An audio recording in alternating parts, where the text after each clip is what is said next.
everything as long as we focus on the upskilling portion of it, right? Okay. And I'll share a recent example. So I actually added 2 members on my team, and some of the non-negotiables, right? Some of the baseline skills that I look for are, do you have the foundational knowledge, right? Like, for example, when we're talking about ACLs, you should know, I'm talking about firewall rules, right? So that's number one. Like, really having the foundational knowledge is a non-negotiable. Along with that, I will say the critical thinking skills. I think you touched on it, right? Critical thinking skills are very important because that's what you use to validate the AI output.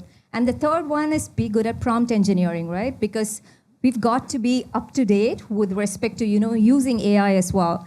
So I would say more of augmenting. And so what I'm having my teams do is get familiar with all these AI plugins with respect to our security tools, right? Like a SIM tool or an EDR, and to get them comfortable with respect to looking through how these AI response workflows can be configured, can be generated, and for them to kind of, guide, validate, and supervise them. So I would say that, it's definitely more of augmenting, but also focusing on the plus skilling, on the upskilling part of it. And I know I just used the word plus skilling. In higher education, we use that as a specific term, saying, plus skilling is the way you kind of, equip everyone with digital literacy, right? So getting them on the AI bandwagon. Because I think everyone mentioned this, we're learning as we go, right? So I think the more we get people comfortable with using the AI tools, the more it'll expose us to the risks and challenges. Yes, I think that it will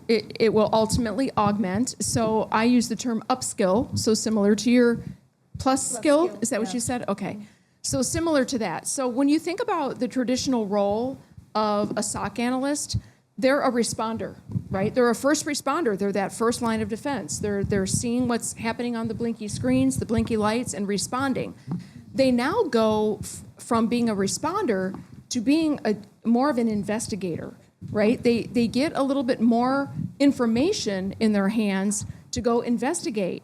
They start to analyze the data, and they actually start to become, and I dare use this term, resilience strategists on your team. All that being said, though, I do think that when it comes to some of those foundational skills that you just mentioned, one of the things that I always look for for a security analyst, or really anybody that I'm hiring on the team, is make sure you can describe the difference between a threat, a vulnerability, and a risk.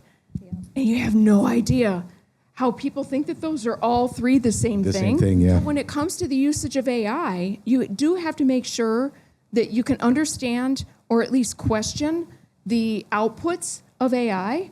So that's the part that becomes the investigator part. Yeah. But it also helps to enrich their skill set so that you don't lose those people that you spent so much time hiring onto your team and losing them to another company that is leveraging AI to upskill them. So I really think that it is an enabler. It's an augmenter. Okay.